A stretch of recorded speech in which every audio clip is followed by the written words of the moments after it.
mewakili manajemen dari Toyota Indonesia Academy juga ikut prihatin dan ikut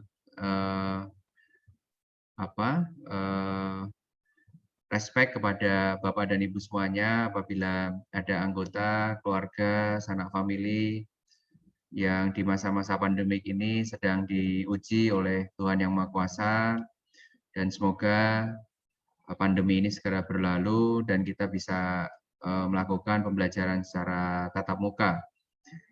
Dan kami juga mengucapkan terima kasih yang sebesar-besarnya kepada Bapak dan Ibu guru, staf pengajar, dosen, beberapa sivitas akademika dari perguruan tinggi, dari SMK, dan rekan-rekan dari mahasiswa maupun siswa SMK yang berbahagia semuanya. Tidak lupa di masa-masa bulan November ini dengan semangat Hari Pahlawan, dan tentunya kita juga memiliki semangat untuk berbagi ilmu, berbagi informasi, di mana hari ini kita akan berbagi terkait dengan basic introduction Internet of Things. Seperti kita ketahui, ada beberapa skill yang kita butuhkan di era digital saat ini, dan tentunya aplikasi sistem IoT ini menjadi suatu kesatuan subsistem. Ada 3 komponen besar di dalamnya, ada artificial intelligence, mesin cerdas, kecerdasan buatan. Yang kedua connectivity, ada konektivitas gitu ya. Kemudian yang ketiga adanya kolaboratif gitu ya, adanya kolaborasi. Dan tentu kenapa webinar ini kami selenggarakan, ini merupakan salah satu upaya kami di akademi untuk berbagi ilmu, melakukan pengabdian kepada masyarakat, khususnya mengenai bidang-bidang kompetensi kalian yang ada di Toyota Indonesia Academy. Sehingga ilmu dan kompetensi ini bisa dikenal luas. Dan kami berharap kepada Bapak dan Ibu semuanya, adik-adik dari mahasiswa maupun dari siswa SMK, ilmu yang kami sharingkan ini sifatnya fundamental, dan tentunya apabila Bapak Ibu semuanya berkenan untuk bisa mengikuti training dengan praktek-praktek skill yang nyata, tidak bisa dilakukan secara online.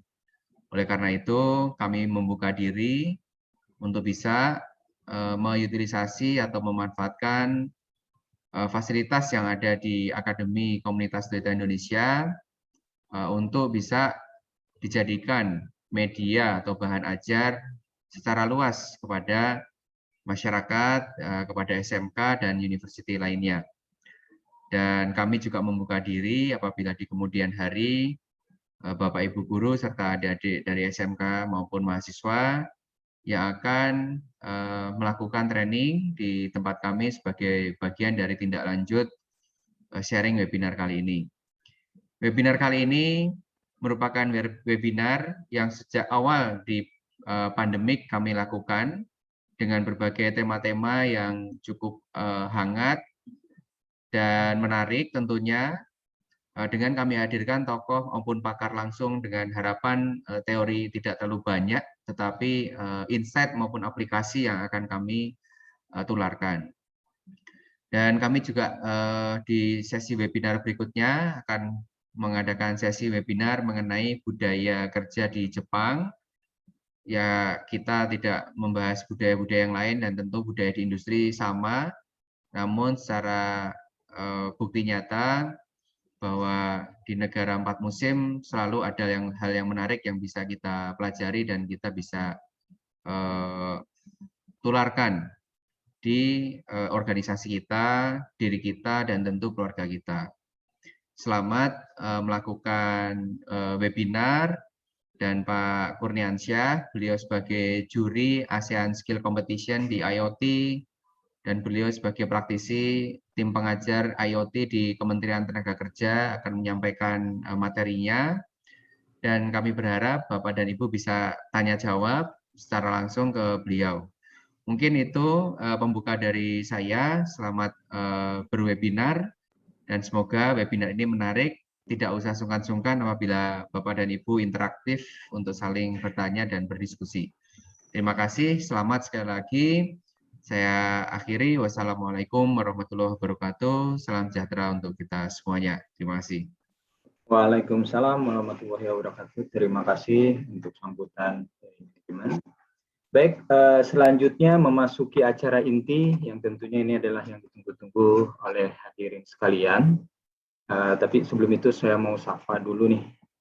Selamat pagi Pak Kurniansyah. Pagi Pak Andri. Ya, gimana nih kabarnya?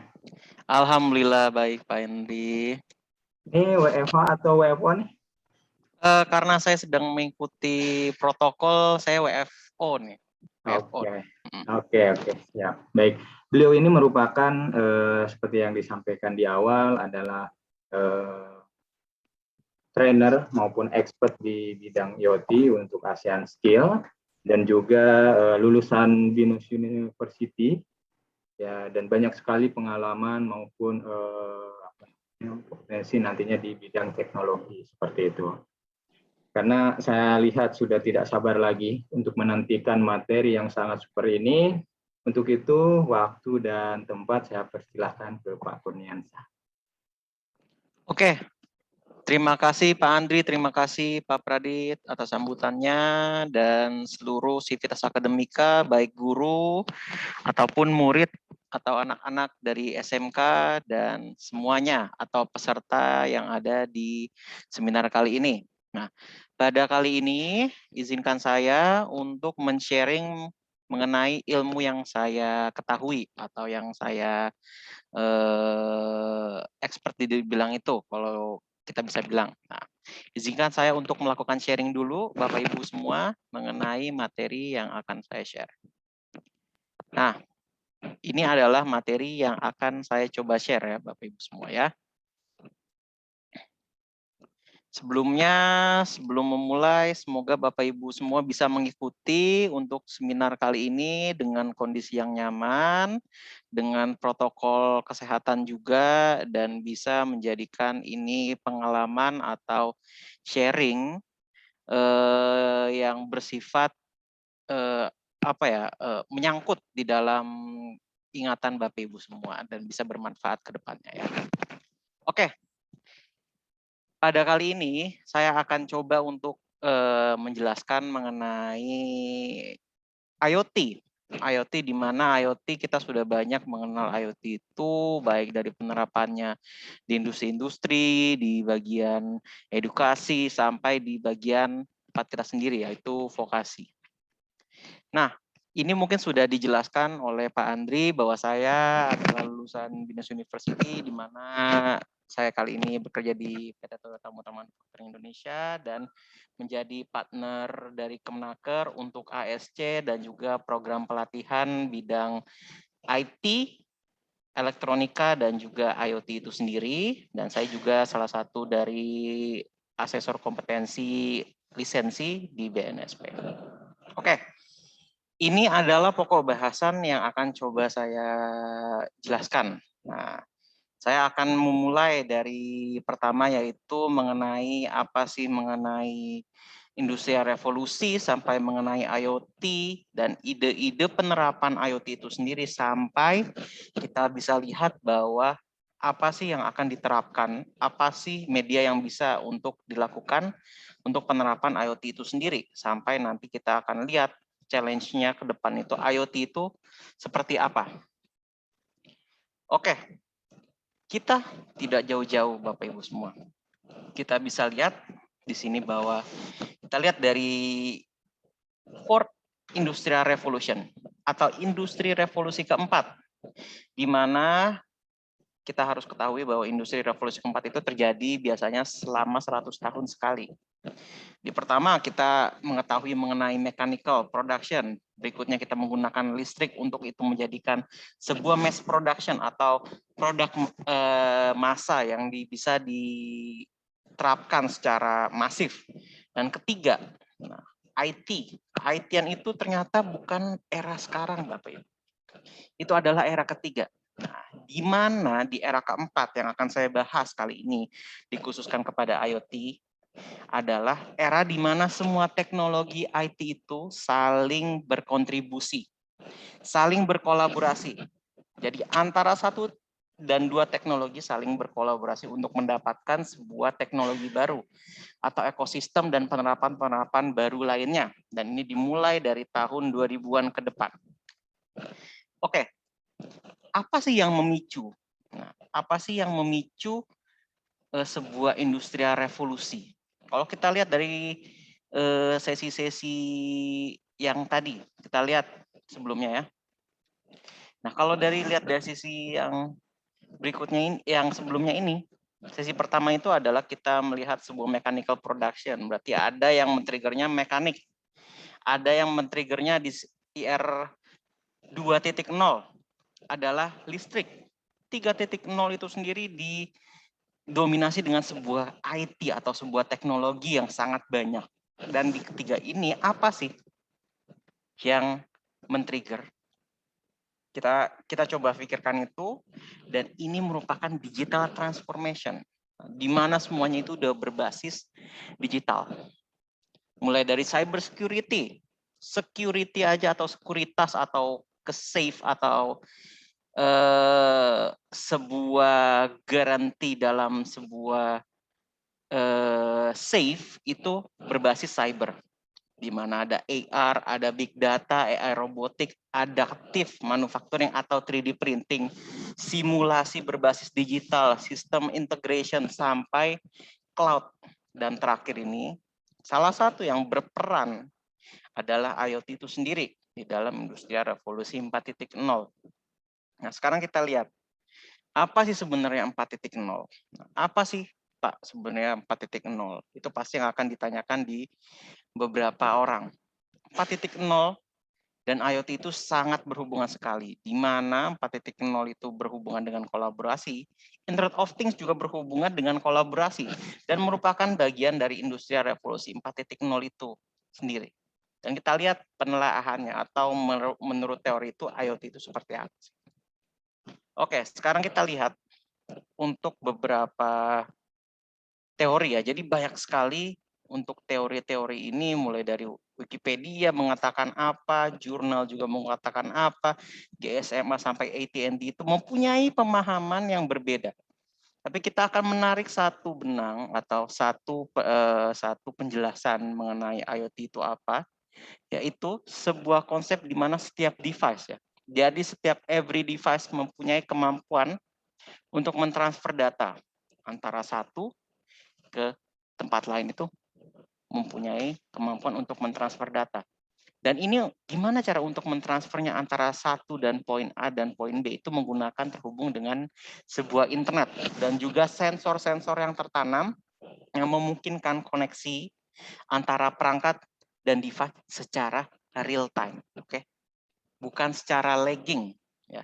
Bukan ketika kita mengklik satu, hasil yang dilakukannya itu jadinya 1 hari setelah itu. Enggak, ini secara real time. Jadi itu adalah inti dari IoT, atau IoT-nya itu sendiri harus real time, di mana ada sensor-sensor, ada internet untuk mengkoneksikannya, dan sebagainya. Nah, ini merupakan dari IoT itu sendiri. Dan teori yang akan kita pakai pada sesi seminar kali ini.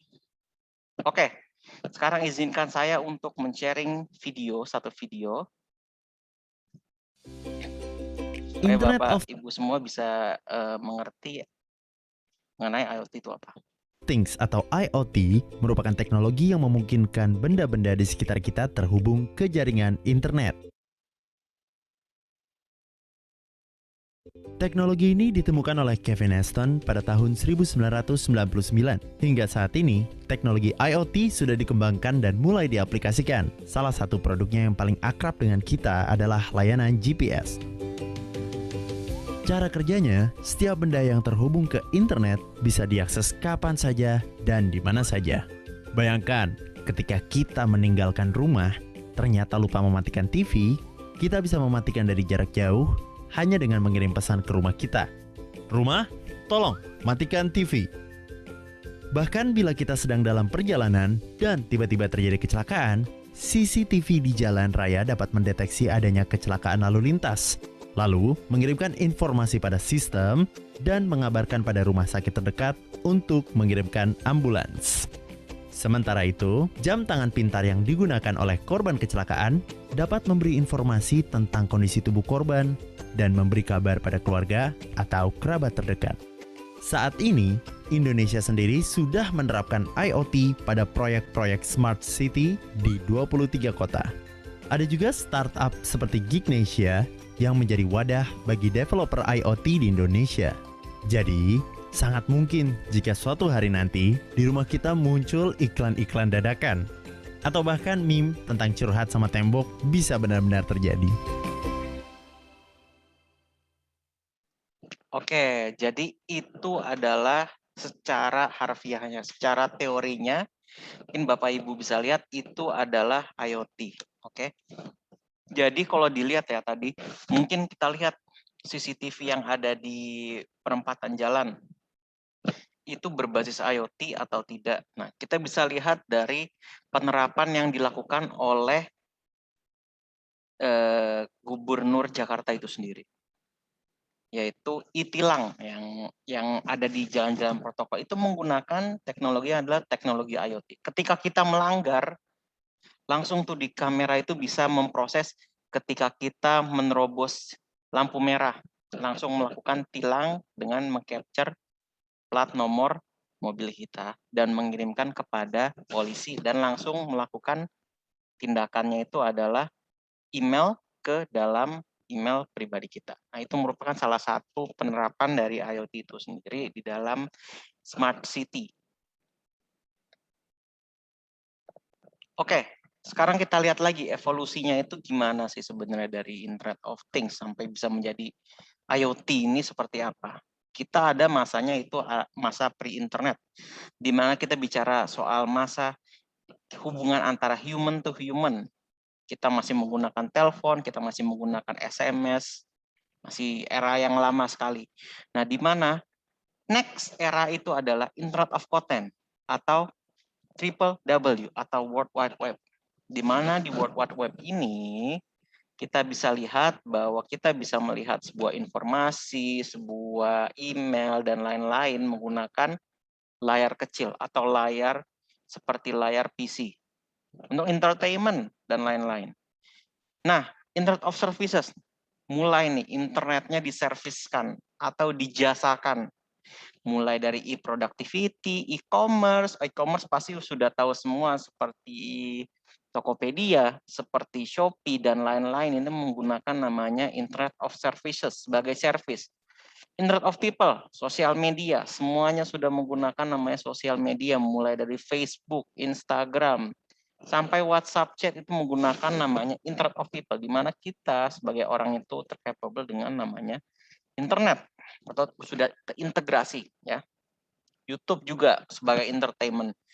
Dan di mana era yang kita akan bahas ini adalah era Internet of Things, di mana koneksi antara machine to machine, kan monitoring, pengukuran, dan lain-lain. Mulai dari pembayaran dan lain-lain itu bisa menggunakan namanya internet. Antara 1 dan 2 itu saling berkoneksi untuk pembayaran di dalam Internet of Things itu sendiri. Oke, kalau kita lihat dari pre-internet ke Internet of Content adalah merupakan smart network. Dari Internet of Content to Services, yang disematkan itu adalah platformnya, atau platform, atau kita bisa bilang bednya lah. Bednya itu seperti pijakannya lah, platform ya. Internet service ke Internet of People merupakan smartphone. Nah, berarti yang paling dekat dengan kita, yang setiap hari dibuka untuk menelpon dan lain-lain ada smartphone. Mulai dari aplikasi smart itu merupakan perubahan dari Internet services ke Internet of People. Dan terakhir adalah device object data. Nah, ini device object data kita bisa lihat bahwa ini merupakan device-nya itu mulai di Internet of Things kan. Jadi mulai bisa berkoneksi dengan internet, menangkap sebuah sensor dan lainnya. Yang terakhir, masa yang terakhir kita belum tahu apa namanya itu adalah datanya. Next itu pasti akan ada datanya yang Penyidikan ini merupakan penerapan ke depannya. Oke. Jadi moving to Internet of People to Internet of Things. Nah, kita bisa lihat bahwa mulai dari internet itu ada di seluruh bagian di dunia, di penjuru dunia, sampai di hutan terkecil pun mungkin untuk ada internet. Nah, ini merupakan salah satu yang men-trigger untuk Internet of Things itu berkembang. Ya, jadi mulai dari jaringan internet yang bisa digunakan dan device sangat mudah untuk didapatkan dan bisa digunakan di Internet of Things ini atau di setiap individual manusia. Nah, history Internet of Things itu sebenarnya dimulai itu dari 1999, di mana kita lihat kita itu belum kita bisa bilang itu belum membilang itu sebuah Internet of Things, masih namanya embedded internet atau internet yang tertanam kalau kita bisa bilang. Dan baru Procter & Gamble menyebutkan Internet of Things itu di tahun 2009. Dan baru setelah itu tahun 2020 ada sekitar 8,4 billion device itu merupakan device berbasis IoT. Nah, ini contohnya nih. Di tahun 2021 25 billion connected device. Berarti ada 25 billion device yang saling berkoneksi di antara lainnya. Ini menciptakan untuk berbagai macam change atau kesempatan, mulai dari opportunity, mulai dari revenue, penghasilan di Asia Pasifik itu yang paling besar.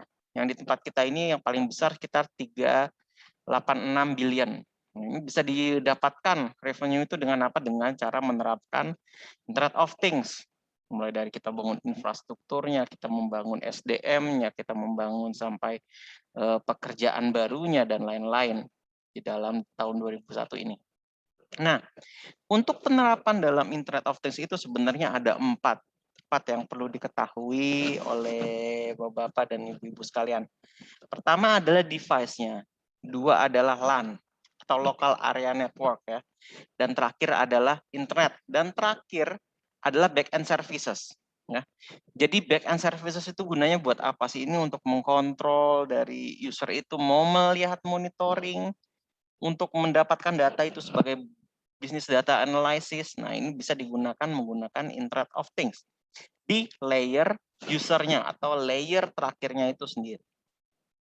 Nah, jadi ini kalau Bapak Ibu bisa lihat ada empat, di mana di dalam empat tersebut pasti ada prosesnya, ada sensornya, ada komunikasinya.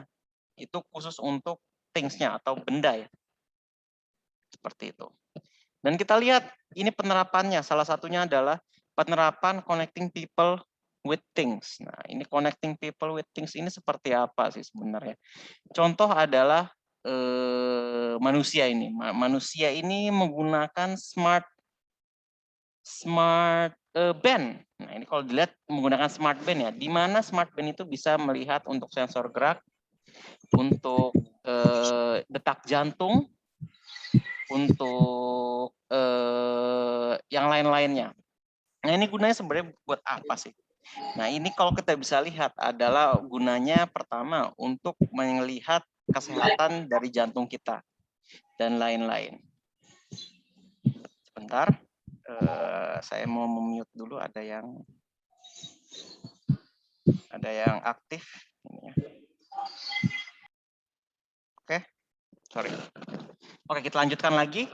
Nah, ini contohnya kita bisa melihat dari untuk sensor geraknya, untuk dia itu bisa melihat setiap hari itu melakukan gerakan berapa, melangkah berapa, dan memonitor detak jantung. Dan juga sekarang ini ada beberapa smart band yang sudah bisa capable untuk melakukan pengaturan oksigen, atau maksudnya mengukur oksigen ya. Nah, ini bisa dihubungkan ke dalam HP kita. Berarti smart band connected with HP atau mobile device kita, dan itu mengirimkannya ke internet langsung. Data tersebut diproses ke internet. Ini digunakan untuk apa? Jika kita amit-amit terjadi sebuah kecelakaan. Jika kita ingin melihat setiap minggu kita berapa sih untuk bolak-balik berjalan, nah itu kan kita bisa lihat, oh kita sehari bisa 10.000 langkah dan sebagainya. Ini menggunakan connected people with things. Terus bisa di mana aja, Pak? Nah, ini pertanyaannya. Connected people with things itu bisa di mana aja? Ini adalah contohnya. Untuk kita lihat ini banyak benar jenisnya. Contoh ada smart glass. Smart glass adalah kacamata pintar yang di beberapa tempat itu sudah diterapkan. Contohnya ada Google. Walaupun belum terlalu sukses dan merupakan produk yang gagal, yaitu Google Glass. Contohnya, nah ini menggunakan namanya smart glasses. Habis itu smart shirt juga mungkin ke depannya ada. Smartwatch yang sudah sangat common. Bluetooth key tracker. Nah ini juga bisa untuk key tracker. Bahkan ini key tracker ini bisa dipasang di ini ya, di pet atau kucing peliharaan supaya bisa men-tracking di kucing tersebut ada di daerah mana. Itu bisa. Smart shoes, smart sock mungkin ke depannya. Smart belt, GPS, smart bracelet. Ada smart ring dan sekarang ini lagi ngetren juga ada namanya teknologi smart ring. Jadi ini membuktikan bahwa IoT itu bisa dipakai sebagai wearable device atau device yang terintegrasi dalam setiap tubuh kita lah, seperti itu kalau bisa saya bilang. Nah, ini adalah contoh dari smart device ya. Contohnya adalah Huawei. Nah, ini adalah contohnya adalah bukan promosi ya, tapi ini adalah contoh dari contoh smart wearable device.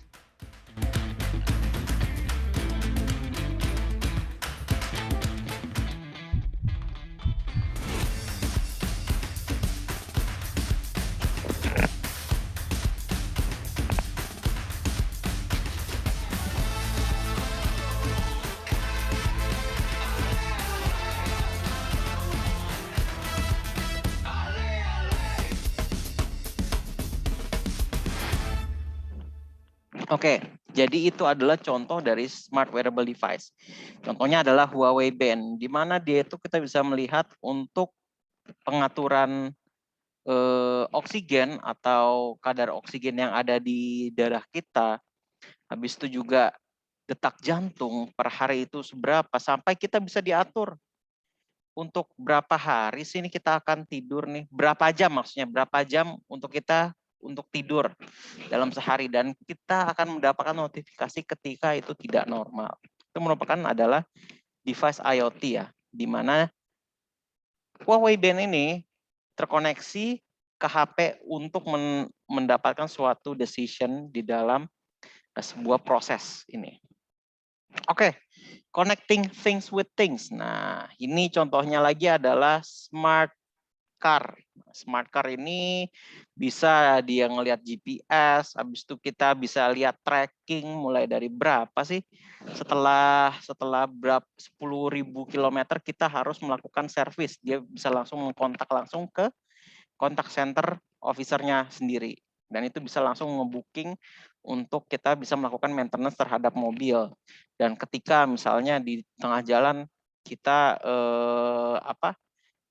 bensinnya mau habis. Nah, ini ketika bensin mau habis, dia langsung membelokkan ke dalam bensin atau tempat pemberhentian ya untuk mengisi bensin. Ini contohnya penerapan IoT di dalam smart car itu sendiri. Nah, kita sekarang lihat, tadi ada 2 contoh dan area peluang IoT itu bisa kita ketahui sangat banyak.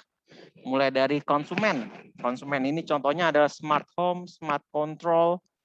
Nah, ini untuk security, untuk kenyamanan, penggunaan energi yang lebih teroptimal, maintenance, rumah, dan lain-lain. Retail, nah retail ya contohnya seperti sekarang retail itu Tokopedia, mulai dari Uniqlo yang mempunyai toko fisik, bahkan mempunyai juga untuk industri retailnya itu Uniqlo www.uniqlo.co.id kalau nggak salah, itu kita bisa membeli baju di sana juga. Itu merupakan device IoT juga. Maksudnya dalam penerapannya itu dia ketika kita mengorder di dalam laptop di rumah kita bisa langsung mengurangi stok yang ada di Uniqlo tersebut. Nah, itu contohnya adalah industri retail. Nah, untuk pelacakan produk, kontrol persediaan, dan lain-lain. Kesehatan, seperti wearable device yang tadi saya jelaskan, implemented device, pelayanan telehealth, dan lain-lain. Contohnya telehealth itu ini ya, apa namanya? Halodoc. Halodoc itu juga merupakan area peluang untuk IoT itu bisa dikembangkan sampai ke taraf itu. Berikutnya industri. Nah, industri ada smart meter, kontrol manufacturing, kontrol iklim, dan sebagainya. Dan otomotif, mulai dari parking. Ada beberapa tempat parkir di mall di Jakarta itu juga, kalau kita pergi kemana-mana, kita bisa melakukan booking. Kita bisa booking tempat untuk menerapkan namanya untuk parkir di suatu mall tersebut. Arus lalu lintas, seperti yang tadi saya lihat juga. Untuk melakukan e-tilang itu pasti menggunakan namanya teknologi IoT di dalamnya. Lokasi anti pencuri, contohnya adalah sekarang yang sedang marak-maraknya itu adalah GPS tracker di dalam mobil. Itu karena bawaan dari dealer itu tidak mempunyai GPS tracker. Nah, ini kita bisa memasangnya secara yang ya kalau kita bisa bilang harganya ya relatif untuk beberapa orang, dan itu bisa untuk men-tracking mobil kita ini ada di mana sih ketika misalnya mobil kita hilang. Nah, lingkungan untuk pelacakan spesies, prediksi udara, manajemen sumber daya alam. Nah, ini juga pelacakan spesies juga contohnya. Misalnya ada gajah yang langka, nah itu bisa dipasangi tracker yang bisa awet selama berbulan-bulan yang berbasis IoT, menggunakan sistem radio frekuensinya itu 5G atau GSMA atau apa, itu bisa untuk melacak lokasi terakhir si spesies langka tersebut. Pertanian, manajemen panen, habis itu analisis pertahanan dan lain-lain. Nah, itu merupakan area peluang IoT yang bisa Bapak Ibu lihat di dalam IoT. Jadi ya ini merupakan change kenapa sih di tahun 2025 itu kita bisa mempunyai revenue atau penghasilan yang sangat banyak sekali di dalam penerapan si IoT ini tersebut. Nah, berikutnya kita akan ngebahas lagi intelligent home. Nah, intelligent home ini sudah banyak sekali. Kalau kita bisa bilang sangat banyak didominasi udah beberapa brand, maksudnya brand China, baik China ataupun yang tempat kita sendiri. Nah, ini menerapkan sebuah intelligent home atau ekosistem. Nah, jadi sekarang ini banyak orang jualan bukan produknya, tapi membangun ekosistem. Karena kalau ekosistem itu pasti akan berdampak lagi untuk penambahan atau pembelian di dalam sebuah produk-produk. Nah, ini merupakan intelligent home, merupakan ekosistem IoT berbasis rumah, di mana kita bisa mengintegrasikan mulai dari TV, mulai dari kulkas, pencahayaan, garage door, tablet, laptop, dan semuanya sampai AC itu bisa diatur menggunakan IoT. Nah, ini contohnya untuk menyalakan dan mematikan lampu. Berikutnya untuk menyalakan dan mematikan AC dan sebagainya, untuk membuka jendela, untuk membuka apa misalnya pintu. Nah, itu bisa menggunakan teknologi IoT atau berbasis IoT ya. Contohnya adalah intelligent home yang paling inilah paling lumrah lah, paling gampang kita bisa lihat.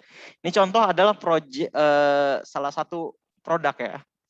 Produk dari Bardi yang menerapkan sebuah intelligent home atau yang saya bilang tadi ekosistem IoT. Oke. Contohnya.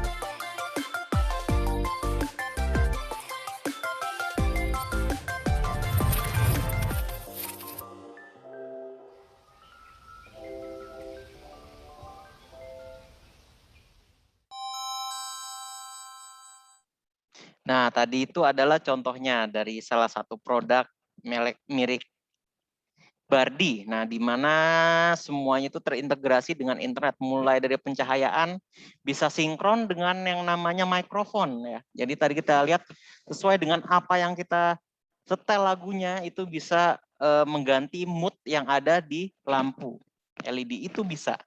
Dan tadi juga menyalakan AC sesuai dengan kemauan kita. Contohnya misalnya kita bisa men-setting AC itu akan nyala ketika jam 7 sampai jam 4 pagi, setelah itu mati. Itu bisa digunakan menggunakan namanya smart home devices atau smart home ecosystem yang ditawarkan oleh salah satu produk ini. Tapi tidak hanya bergantung dengan produk ini, apakah banyak, Pak? Nah, banyak yang bisa diterapkan di sini.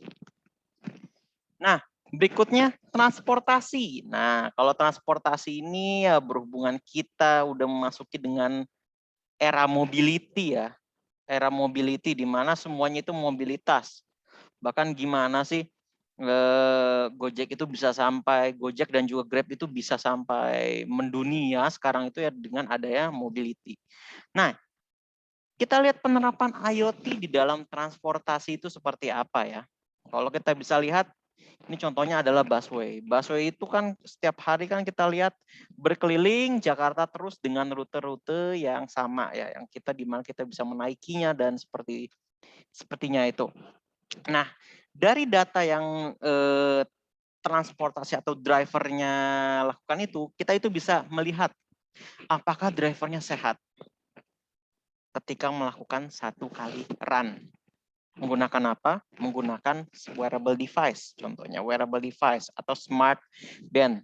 Berikutnya lagi, kita bisa melihat dari lokasi. Nah, lokasi juga kita bisa lihat apakah benar nih drivernya mengantarkan dari stasiun A ke stasiun B. Itu menggunakan GPS ya. Kita lihat dari behavior-nya seperti apa. Apakah dia bisa merupakan driver yang bagus dan lain-lain. Itu bisa lihat. Nah, berikutnya ini setelah kita tangkap ya. Kita tangkap informasi dari sensor-sensor yang ada di dalam transportasi tersebut, kita transmisikan. Ingat ya, yang tadi saya lihat 4 komponen tersebut ada namanya koneksi internet untuk melakukan transmisi. Itu diproses. Nah, diproses di data center di mana ini menggunakan namanya IoT dan juga ini menghadirkan sebuah informasi-informasi yang tentunya tidak kalah pentingnya. Contohnya untuk melihat ini driver ini sudah keliling kemana aja dalam 1 bulan. Nah, itu kan pasti akan berdampak kepada pembayaran atau payment ke depan. Habis itu report. Kita lihat apa nih yang menjadi kekurangan dari si driver ini dan sebagainya. Nah, ini adalah di dunia transportasi IoT itu bahwa kita lihat ini IoT ini memang berkembangnya di situ gitu. Hospitality. Nah, hospitality ini contohnya perhotelan juga sekarang ada loh yang namanya IoT-nya. Tapi bukan yang seperti kita masukin kartu, cekrek, nyala lampunya, bukan kayak gitu. Itu hanya penggunaan RFID secara biasa. Contohnya seperti apa? Automated guest room. Sekarang banyak benar namanya kita bisa booking melalui HP. Nah, itu caranya kan menggunakan namanya internet ya. Internet untuk menghubungkan antara satu device, di mana device itu adalah device kita sendiri atau mobile, di mana dia itu langsung mentransmit datanya ke dalam si server atau yang dilakukannya itu oleh perhotelan tersebut. Langsung melakukan booking secara otomatis. Untuk predictive maintenance, perhotelan nih sangat butuh. Perhotelan walaupun sekarang sedang kondisinya sedang melakukan revive ya untuk menjadi ke atas lagi, itu pasti membutuhkan namanya predictive maintenance. Jadi contohnya misalnya kita bisa lihat, oh di ruangan ini kayaknya terlalu lembab. Nah, kalau terlalu lembab harus ngapain nih? Nah, itu menggunakan automated atau predictive maintenance untuk melakukan suhunya itu kembali ke normal. Hyper personalization, contohnya, wah saya hari ini saya mau pergi sama pasangan saya contohnya. Saya mau merayakan anniversary misalnya. Itu nanti kita contohnya, oh mau kasurnya warnanya ini, warna membutuhkan lampu mood, habis itu pakai apalah yang romantis dan lain-lain, itu bisa menggunakan namanya hyper personalization. Location based monitoring, kita bisa tahu ke depannya itu tamu kita di mana aja sih? Tamu kita di mana aja sih? Contoh yang paling gampang location based monitoring itu adalah yang dilakukan pemerintah itu adalah Peduli Lindungi, yang dimana kita setelah vaksin pasti disuruh menerapkan atau menginstal aplikasi Peduli Lindungi. Itu merupakan location based monitoring berbasis IoT dengan menggunakan device kita sendiri. Nah, itu merupakan contoh ya, contoh dari tadi dari penerapan di hospitality. Nah, sekarang kita lihat lagi contoh-contoh device-nya atau things atau bendanya. Seperti apa sih yang dari tadi itu contohnya ada contoh sebuah ekosistem ya. Sekarang kita lihat dari contoh per bendanya. Contohnya ada smart washing machine. Ini contohnya ada LG. LG juga ada beberapa penerapan berbasis smart washing machine. Di mana kita udah masukin baju kotor ya. Ketika kita ke mall, kita lupa nih. Kita tinggal pengontrolan aja. Oh, saya mau ngeringin baju ini. Nyampe rumah udah kering baju. Itu merupakan smart washing machine. Dan berikutnya smart AC. Nah, ini contohnya menggunakan pengaturan apa ya namanya? Pengaturan suhu lah, untuk mengatur ketika dia terlalu dingin dia akan menaikkan suhunya secara otomatis. Smart garbage can. Nah, ini contohnya yang ada di New York ya. Smart garbage can ini ketika kita melihat bahwa tong sampahnya penuh, dia akan langsung meng-call truk untuk mengambil isinya lagi dan sebagainya. Smart lighting yang tadi saya lihat dikasih contoh di Bardi ya. Bardi Smart Lighting itu ya contohnya dia bisa mengganti mood sesuai dengan lagu yang ditampilkan. Smart water station. Waktu dulu mungkin kita lihat water station itu atau untuk peramalan BMKG itu alatnya gede-gede. Tapi sekarang kita lihat alatnya cukup kecil dan juga portable dengan adanya penerapan IoT dan tidak memerlukan alat-alat yang kompleks lagi. Cukup satu tablet untuk memonitor dan juga beberapa device untuk sebagai penangkap sensornya itu tersebut. Smart gardening. Nah, kalau smart gardening ini juga nih salah satunya adalah materi yang sangat menarik, yaitu dia itu bisa menyiram dengan secara otomatis. Nah, ketika kita lupa ke kantor untuk menyiram, nah itu kita bisa menggunakan smart gardening untuk memberikan vitamin, baik dari misalnya contohnya adalah vitamin di dalam tanaman-tanaman yang membutuhkan vitamin dan lain-lainnya. Itu adalah contoh dari smart IoT things ya. Jadi things-nya ini adalah benda atau device dari si IoT-nya tersebut. Nah, sekarang ekosistemnya nih. Yang tadi saya bahas itu adalah contoh-contoh ekosistem. Tapi padahal apakah hanya itu aja, Pak? Jawabannya tentu saja enggak. Tentu saja tidak. IoT ekosistem itu banyak benar di dunia ya.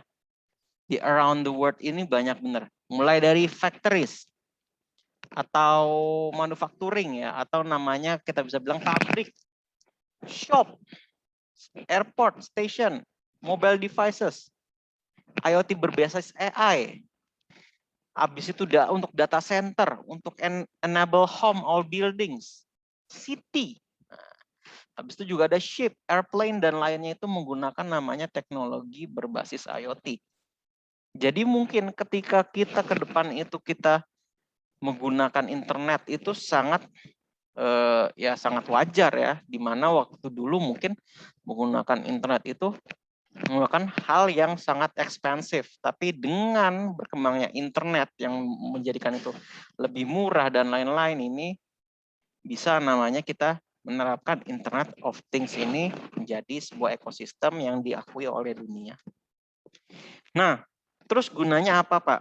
pertanyaan apakah gunanya IoT itu pasti akan menjadi pemikiran beberapa rekan-rekan bisnis. Contohnya adalah untuk peningkatan performance, pasti dengan adanya IoT ini bisa meningkatkan performance untuk pengurangan cost, membuat service yang lebih inovatif.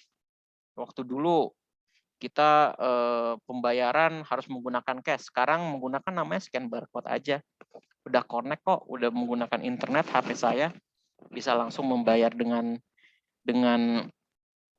cepat lah, seperti itu. Dan stream pendapatan baru. Nah, ini yang merupakan penerapan dari materinya itu ini ya, kalau bisa kita bilang ya, materi revenue-nya itu didapatkan ya dari si IoT-nya ini tersebut. Nah, sekarang kita lihat lagi teknologi. Nah, sebenarnya apa sih teknologi? Ada dari 4 komponen tersebut sebenarnya ada teknologi-teknologi yang berkontribusi terhadap penerapan IoT. Pertama ya pasti hardware-nya. Contoh HP tanpa hardware ya apa gitu. Habis itu teknologi komunikasinya, telekomunikasi, protokolnya. Habis itu software integrated development environment, dan terakhir adalah cloud platformnya itu seperti apa. Nah, sini kita lihat ya, bahwa IoT hardware itu untuk penerapannya itu terbagi dalam 2 bagian. Ketika tadi yang 4 saya kasih tahu komponen-komponennya, ini terbagi dalam 2 bagian lagi di setiap things-nya atau device IoT-nya itu tersebut. Di mana ini ada RF modul, radio frekuensi modul, ada sensing modul atau sensor modulnya itu sendiri. Nah, di sini kita lihat bahwa teknologi pada Internet of Things itu ada RFID, ada NFC untuk pembayaran, dan lain-lainnya. Contohnya RFID biasanya dipakai untuk pentrackingan di dalam box-box karakuri yang ada di factories atau apa namanya manufacturing ya. Habis itu NFC untuk pembayaran. Habis itu low energy Bluetooth, low energy wireless, radio protokol. Nah, habis itu juga ada namanya LTE 4. Nah, ini maksudnya bukan 4 lagi ya sekarang ya. Jadi ini 5G maksudnya ya. Ada Wi-Fi direct juga. Dimana kita udah nggak koneksi antara Wi-Fi ke Wi-Fi itu udah bisa saling berkoneksi. Nah, kalau ditanya, pasti ada yang beberapa bertanya mengenai kenapa Pak harus low energy Bluetooth atau low energy wireless. Bayangkan kalau itu adalah full version di dalam teknologi wireless dan juga Bluetooth. Pasti akan berdampak ke dalam baterai. Itu akan cepat habis. Nah, itu contohnya kenapa kita menggunakan teknologi low energy Bluetooth dan Wi-Fi. Nah, setelah tadi saya bilang ada radio frekuensi, nah berikutnya ini adalah sensing modulnya. Nah, ketika kita manusia kita bisa mengecap ya, kita bisa merasakan sakit, kita bisa merasakan pusing, kita bisa merasakan berkeringat dan lain-lain. Teknologi atau IT itu enggak seperti itu. Kita harus membantu mereka untuk melakukan sensing atau merasakan. Nah, gimana caranya? Yaitu dengan namanya sensor-sensor, di mana ada sensor untuk posisi, untuk tilt acceleration, humidity, flow sensor, gas chemical, motion sensor, dan banyak benar untuk diterapkan di dalam teknologi IoT ini. Nah, di sini kita bisa lihat sensor device. IoT sensor device itu mulai dari accelerometer, acoustic sensor, temperatur, RFID, image sensor atau kamera ya, itu bisa menggunakan IoT juga atau basis dari sensor IoT yang bisa dimanfaatkan menjadi things di dalam IoT itu sendiri. Dan ini merupakan contoh-contoh hardware berbasis IoT-nya, dan ini adalah sensor yang tersedia di pasar itu sekarang apa aja. Nah, seperti ini.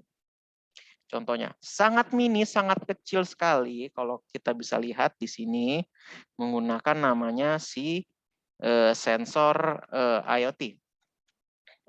Nah, untuk penerapannya di mana, Pak? sebenarnya ada beberapa cara ya, ada beberapa cara antara kita menjadi maker atau pembuatnya atau kita hanya implementer aja. Ketika kita maker, kita biasanya menginvent suatu barang menggunakan namanya smart object. Dan juga di mana di dalam smart object ini harus bisa kita untuk menerapkan dua hal di dalam smart object ini, yaitu RF modul dan juga sensing modul yang tadi saya bilang. Contoh-contoh smart object ini ada banyak. Contohnya adalah Arduino Uno, BeagleBone, habis itu Intel Galileo, habis itu Raspberry Pi, habis itu Adafruit juga bisa. Dan ini merupakan cara pengkoneksiannya, tapi ini caranya cara yang menggunakan papan board ya. Kalau saya sih biasanya tinggal colok aja, jadi tinggal masukin langsung kabelnya itu menuju pin-pin Arduino yang disediakan. Nah, ini contoh. Simple idea, bisa digunakan untuk apa aja Pak ini Pak? Air pollution monitoring system. Nah, kemarin itu saya juga ke beberapa SMK itu ada yang menerapkan namanya air pollution monitoring system. Dan itu bentuknya sangat bagus dan bisa diterapkan untuk menunjang polusi udara atau kesehatan kita sendiri. Facial recognition door with Raspberry Pi. Ini menggunakan Raspberry Pi yang lebih kuat daripada Arduino ya. IoT based alarm clock, based intelligent traffic management system contohnya. Habis itu robot using Arduino, smart street light, ini smart garage door. Nah, kalau yang di kiri ini adalah contoh, ini menggunakan sensor LM ya. Ini berarti ini adalah contoh untuk humidity atau namanya udara ya, kelembaban udara. Nah, ini kalau kita bisa lihat menggunakan Wemos Arduino ya. Smart wheelchair. Nah, ini merupakan simple idea yang sangat suka diterapkan di IoT project. Nah, ketika kita nggak mau jadi maker, tapi kita mau menjadi implementer. Nah, apa yang saya harus lakukan? Easy but costly. Nah, easy but costly. Maksudnya adalah ketika kita melakukan sesuatu yang mudah, pasti membutuhkan biaya yang lumayan, yaitu dengan cara yang menerapkan atau membeli sebuah ekosistem IoT, di mana ini ada mulai dari Xiaomi menawarkan smart home devices, Bardi yang tadi saya kasih contoh, smart home devices, dan ada juga Google dengan Google smart home devices-nya. Caranya gampang, modalnya adalah memiliki resource yang berkecukupan dalam hal payment atau pembayaran, dan berikutnya adalah menggunakan namanya listrik dan juga internet. Sudah bisa menerapkan atau menjadi implementer dari si IoT-nya tersebut. Nah, sekarang kita bicara untuk menerapkan yang tadi saya lihat itu adalah ada implementer dan juga makernya ini, skill kompetensinya ini ada banyak. Ini adalah contoh dari beberapa skill kompetensi yang diterapkan oleh Kementerian Tenaga Kerja. Nah, ini contohnya adalah training kompetensi base, di mana keluarnya itu pasti ada sertifikasi berbasis BNSP. Contohnya adalah kita itu bisa lihat untuk introduction IoT, network, cloud computing, microcontroller, dan contohnya untuk menerapkan beberapa kompetensi berbasis elektronika. Ini contohnya kita ngambil atau mengutip dari elektronika base ya, dan ini dilakukan di beberapa tempat itu selama 380 JP atau sekitar 3 month. Seperti itu. Oke, kedepannya ini gimana sih kalau misalnya IoT ini? Challenge-nya apa, Pak? Terus IoT ini cuman teknologi yang kita bisa terapkan aja gitu. Challenge-nya pasti ada. Konektivitas. Nah, power management, security, rapid evolution. Pertama, konektivitas dulu kita bahas. Konektivitas itu contohnya adalah ketika kita coba untuk mengkoneksikan itu berbasis 4G, pasti ada 5G juga. Kedepannya mungkin ada 6G.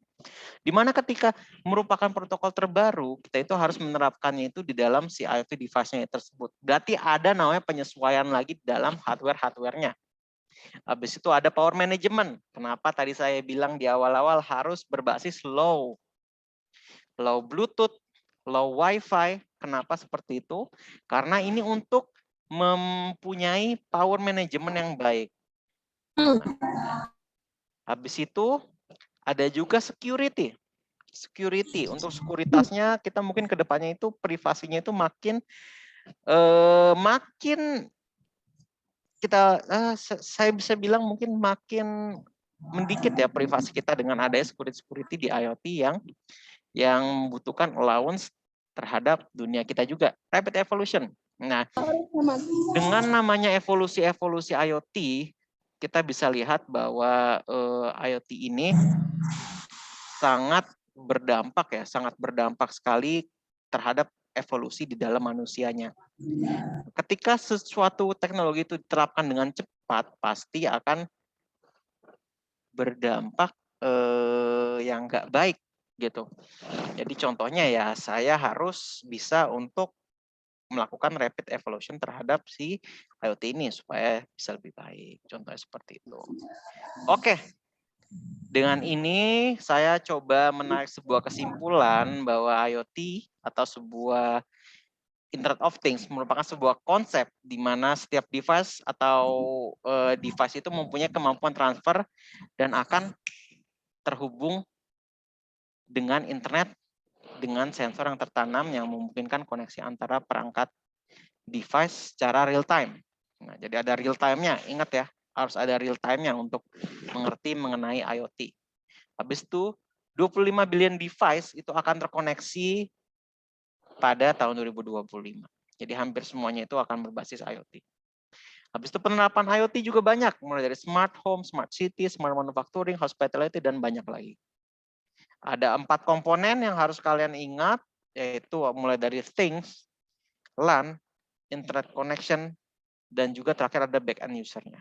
Dan di dalam setiap things itu terbagi dalam 2 bagian, yaitu RF modul dan juga sensing modul, di mana untuk penerapan IoT-nya itu bisa menggunakan beberapa microcontroller simple sebagai maker, atau sebagai implementer kita bisa menggunakan namanya berbasis IoT yang sudah jadi atau IoT ekosistem itu sendiri. Oke, saya rasa sekian dari saya untuk materinya. Saya kembalikan lagi kepada Pak Andri. Dipersilakan Pak Andri. Baik, terima kasih luar biasa dalam pemaparan materinya sehingga kita bisa menambah wawasan baru ya bahwa IoT ini sekarang sudah menjadi skill yang memang di luaran sana dibutuhkan seperti itu ya. Baik, sebelum saya sampaikan mungkin ada yang mau bertanya kepada para peserta, saya persilahkan. Walaupun mau di chat atau ini sudah ada yang raise hand dari Ani Rohimah. Ya. Boleh dibuka kamera dan mic-nya, saya persilakan langsung untuk bertanya.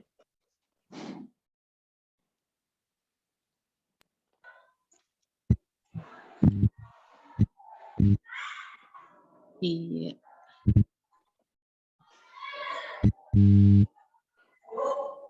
Ya. Izin bertanya, Pak. Iya, silakan Bu. Jadi kalau untuk di sekolah, terutama di SMK, kira-kira aplikasi IoT ini bisa untuk apa saja ya, Pak ya? Itu aja, Pak, pertanyaan saya, Pak. Baik, Pak Kurniasa mungkin bisa langsung jawab ya. Jadi pertanyaannya, pengaplikasian IoT di sektor atau di sekolahan seperti apa? Silakan. Oke, terima kasih Bu Ani. Terima kasih atas pertanyaannya, sangat bagus sekali. Untuk di SMK sendiri, kita bisa menerapkannya sebagai itu untuk edukasi anak-anak. Salah satunya ya, yang dimana kita pasti membutuhkan edukasi mengenai Internet of Things. Nah, device yang bisa diciptakan dalam IoT itu sangat banyak sekali, mulai dari untuk memasukkan itu sebagai pengecekan mahasiswa untuk atau siswa untuk masuk ke dalam kelas. Itu bisa menggunakan IoT atau tracking device-nya. Kalau Ibu mau lihat sendiri, contohnya adalah seperti saya coba kasih contoh ya. Contohnya adalah device yang saya, nggak kelihatan ya. Nah, ini harusnya kelihatan. Bentar ya. Saya akan memberikan contoh. Saya offin dulu. Nah, contohnya adalah device ini. Device yang Ibu lihat ini adalah device training kit yang saya pakai untuk mengajar anak-anak, di mana di dalam device training kit ini ada berbagai macam sensor untuk bisa dikombinasikan dengan sesuai dengan kebutuhan Ibu. Contohnya untuk menerapkan sistem matiin dan hidupin lampu, kita bisa menggunakan relay modul. Ini bisa berkoneksi dengan WMOS yang ada di dalam sini. Contohnya juga ada PIR atau pasif infrared. Ketika kita bisa mengatur namanya anak-anak yang masuk di dalam kelas menggunakan pasif infrared. Kita tahu kondisinya, ketika ada orang yang masuk ke dalam kelas sekitar 5 orang berarti belum penuh. Nah, itu bisa dikoneksikan menggunakan pasif infrared. Kelembaban suhu juga bisa, dan sebagainya. Ini bisa menggunakan namanya Internet of Things. Nah, jadi itu adalah contohnya, Bu. Contoh penerapannya seperti itu. Apakah menjawab, Bu?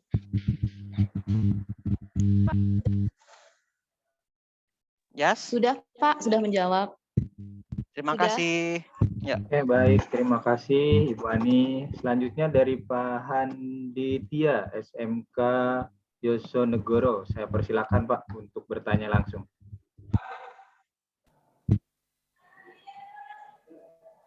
Mohon di-unmute dulu, Pak. Belum terdengar suaranya, Pak. Bagaimana, Pak? Oke. Oke, Pak. Mohon izin, Bapak. Ini sedikit sharing dan nanti minta sarannya, Pak. Saya di sekolah sudah menerapkan beberapa IoT, di antaranya yang tadi terkait untuk mematikan menyalakan lampu, kita sudah pakai produknya Badi di beberapa tempat. Kemudian kita juga punya yang untuk security kita baru pakai untuk yang IP cam-nya Hikvision, dan untuk yang lama yang masih analog baru kita online kan.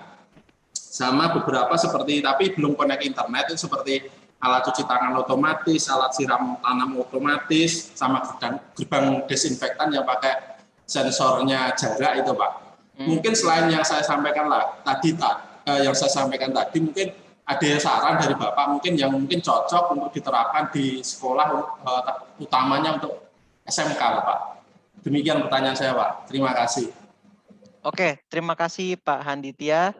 Oke, kalau ide sebenarnya cukup banyak ya Pak ya, kalau di sini ya Pak ya. Contohnya tadi Bapak itu sudah banyak sekali menerapkan teknologi sebagai aplikator di dalam bidang IoT. Kalau saya bisa saran sih mungkin coba untuk Bapak untuk IR atau namanya infrared atau iris scan atau penscanan mata. Nah, itu untuk namanya untuk anak-anak bisa masuk ke dalam kelas sebagai absensi. Nah, itu juga bisa. Itu contohnya seperti itu, dan ini juga bisa nyambung, Pak. Nyambung lagi ke dalam sistem si akad Bapak. Nah, contohnya misalnya ketika saya scan muka, scan face, saya tahu bahwa anak ini kelasnya adalah kelas A, dan langsung ada schedule-nya, kelasnya kelas A. Itu contohnya seperti itu. Itu untuk absensi ya. Dan yang lainnya mungkin ada satu lagi untuk safety-nya itu mungkin penerapan di dalam jika terjadi kebakaran. Nah, itu membutuhkan sensor, Pak. Sensor namanya sensor sensor asap. Nah, ini mungkin akan coba saya kasih lihat sensornya seperti apa ya. Coba ya. Ini saya akan pindah ke device HP saya supaya saya bisa lihat dan jalan-jalan ya. Coba. Saya pin sebentar. Oke.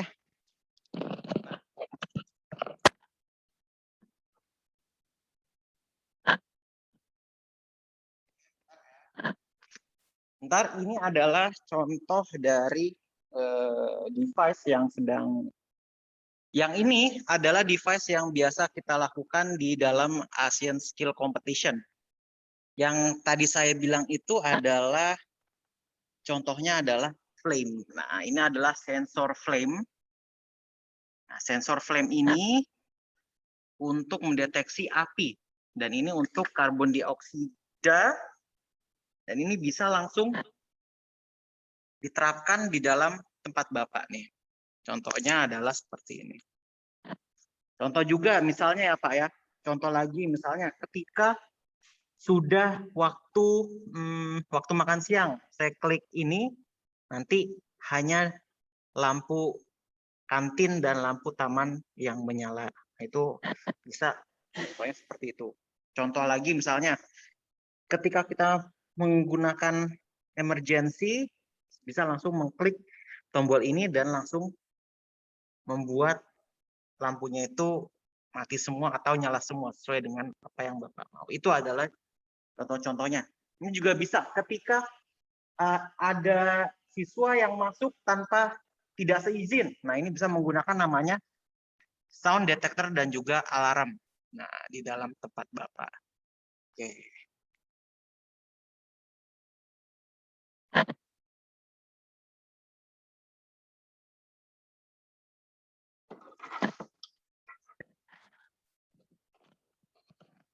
Oke, jadi itu contohnya Pak. Gimana Pak? Apakah dapat menjawab Pak?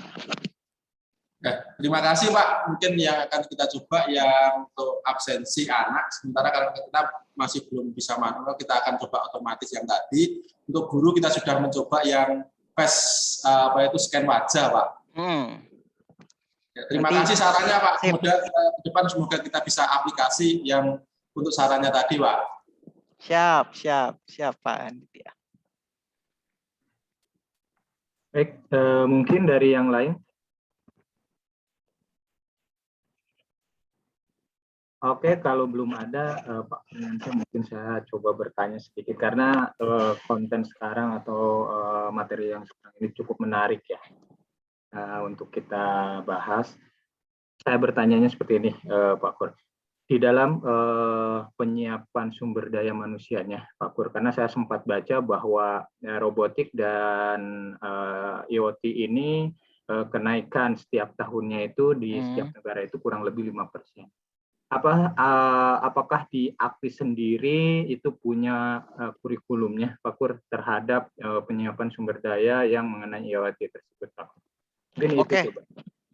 Terima kasih Pak Andri. Tentunya sebagai agent of change di mobility digital dan mempersiapkan MP-MP yang ready di dalam dunia ke depan yang sudah bisa penerapan IR 4.0, kita pasti sudah ada beberapa kurikulum yang bisa kita lihat adalah capable untuk melakukan IR 4.0. Contohnya, di dalam AKTI sendiri sudah bisa menggunakan robotik, mempunyai kurikulum berbasis robotik, berbasis 3D printing, IoT, habis itu mekatronika basic, PLC learning, walaupun PLC kita bisa bilang itu adalah PLC PLC application ya, aplikatif yang digunakan di dalam plan ya, dan sebagainya. Dan contohnya di dalam MP IoT itu sendiri, kita khususan ke IoT, sudah diterapkan bahwa IoT ini merupakan salah satu peta okupasi yang berkontribut ke depannya di negara Indonesia.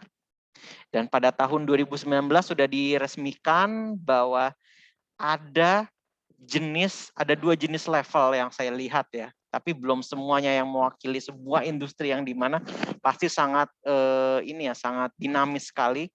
Ada yaitu IoT operator, itu ada lagi SKKNI yang dipakainya. Dan sekarang itu juga ada namanya IoT manager. Nah, itu seperti apa? Adalah skillnya itu kalau Bapak Ibu bisa lihat di dalam peta okupasi bidang telekomunikasi tahun 2019 itu sudah ada di dalam sana. Nah, dan di dalam learning center ini ya kita sudah coba untuk menerapkan beberapa kurikulum berbasis IoT tersebut. Seperti itu Pak Andri. Oke, baik, luar biasa. Mungkin tadi dari Pak Ahmad Zulkifli, tadi sempat raise hand, saya persilahkan. Atau mungkin dari teman-teman yang lainnya yang masih penasaran tentang IoT atau misalkan dari SMK gimana Pak, biar kami lebih paham gitu kan ya. Tadi kan saya menanyakannya kurikulumnya di AKTI gitu. Kan di sini mungkin ada teman-teman dari SMK, apakah ada waktu-waktu tertentu gitu. Mungkin saya tanya aja ya sekalian, gimana Pak Kurniansyah, apakah misalkan saya sebagai mewakili anak SMK nih pingin atau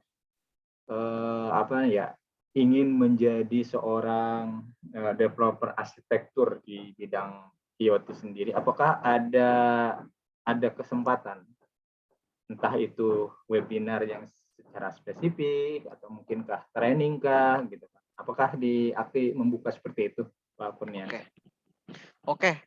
Kalau di AKTI sendiri sebenarnya kita sudah mempunyai beberapa program short course ya Pak ya. Short course itu berarti sekiranya kita akan mendapatkan waktu sekitar 1 week itu untuk mempelajari mengenai IoT itu seperti apa.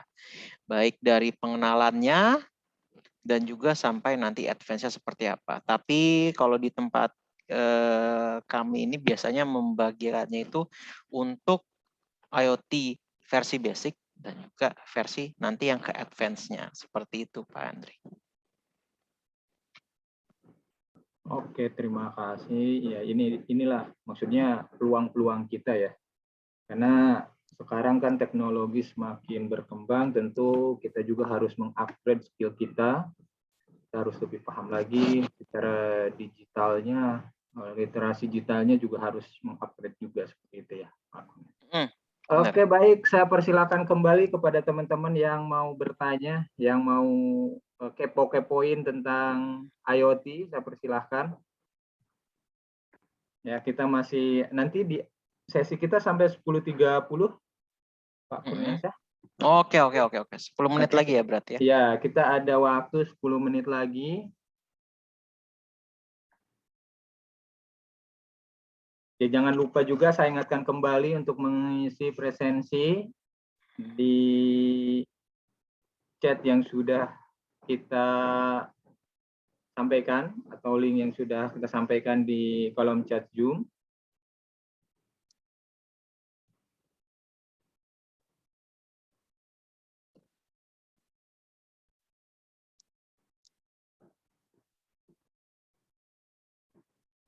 Oke. Baik, kalau memang tidak ada, mungkin saya bertanya lagi nih. Karena ini menurut saya pribadi sangat menarik sekali ya. Ini saya sudah sampaikan beberapa kali, ini konten atau materi yang sangat menarik. Mungkin gini Pak Kurniansyah, ketika kita sudah mempunyai kompetensi IoT ini, apakah maksudnya peluang untuk bisa mendistribusikan kompetensi itu hanya di sektor tertentu ataukah di macam-macam sektor? Itu Pak Kurniansyah. Oke, terima kasih Mas Andri. Seperti yang tadi saya paparkan bahwa sebenarnya change di dalam atau kesempatan di dalam IoT itu sangat luas. yang dimana diprediksi tahun 2025 itu kita akan bisa mendapatkan revenue atau penghasilan itu bisa sampai 286 billion loh. Billionnya itu billion US dollar ya. Tidak hanya berdasarkan satu industri atau satu industri itu sendiri, banyak sekali. Contohnya adalah industri berbasis garment ke depannya, mungkin berbasis hospital yang tadi saya bilang, atau berbasis hotel dan lainnya. Dan ini merupakan chance-chance yang belum dijamah ya, belum dijamah di beberapa tempat. Nah, gunanya dengan ada IoT ini adalah mengextend atau memaksimalkan dari si kesempatan teknologi tersebut untuk diterapkan di tempat masing-masing. Nah, itu adalah contohnya kan seperti itu. Jadi masih banyak benar chance-nya. Oke, baik. Mungkin ini menjadi satu peluang yang sangat besar ya buat kita sebagai anak muda atau anak muda generasi milenial untuk bisa belajar lagi mengenai IoT tersebut. Baik, kalau memang tidak ada, mungkin saya sampaikan satu lagi penanya, saya persilahkan. Silakan, bila ada yang mau ditanyakan. Saya hitung ya, dari 5 sampai 1, kalau memang tidak ada kita nanti close ya untuk sesi tanya jawab. Baik, 5, 4, 3, 2, 1. Baik, terima kasih buat teman-teman adik-adik SMK, buat para guru, serta buat Pak Kurniansyah yang sudah memaparkan materi di mana pada kesempatan ini temanya adalah Internet of Things. Ya, sangat bermanfaat sekali buat kita semua bahwa teknologi atau kemajuan teknologi sekarang itu sudah kompleks ya. Jadi ini merupakan wawasan baru buat kita semua. Baik, adik-adikku semuanya dan hadirin yang hadir pada kesempatan kali ini, tidak terasa kita sudah ada di penghujung acara, ya, di mana kita akan, baik sebelum kita close, kita coba foto bersama dulu ya. Saya mohon kepada para peserta untuk mengaktifkan kameranya agar bisa kita capture sebagai bukti webinar kita. Oke, silakan buat teman-teman yang lainnya.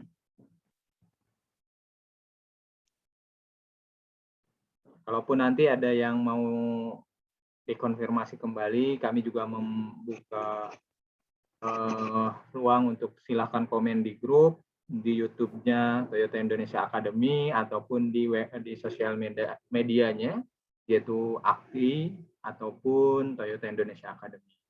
Oke, baik, ini sudah ada beberapa yang menyalakan kamera, namun masih ada juga yang belum, nggak apa-apa. Ya, minta tolong sebagai panitia untuk meng-capture atau meng-screenshot dari foto bersama kita. Baik, kita foto bersama formal dulu ya. Kita akan mengambil 2 foto. Yang pertama formal, yaitu dalam hitungan 1, nanti silakan di screenshot. 3, 2, 1. Mohon untuk di screenshot. Oke, kalau sudah kita foto foto gaya narsis lah, bukan gaya bebas ya, gaya narsis. Silahkan buat para guru atau SMK untuk senyuman terbaiknya atau gaya terbaiknya untuk dipajang. Oke, sama 3, 2, 1. Oke, terima kasih banyak saya ucapkan kepada seluruh peserta yang hadir di webinar ini, webinar series Akademi Komunitas Toyota Indonesia. Saya Andri dan seluruh panitia yang bekerja pada kesempatan kali ini mengucapkan terima kasih banyak. Dan saya Andri, saya undur diri. Assalamualaikum warahmatullahi wabarakatuh. Waalaikumsalam warahmatullahi wabarakatuh. Waalaikumsalam.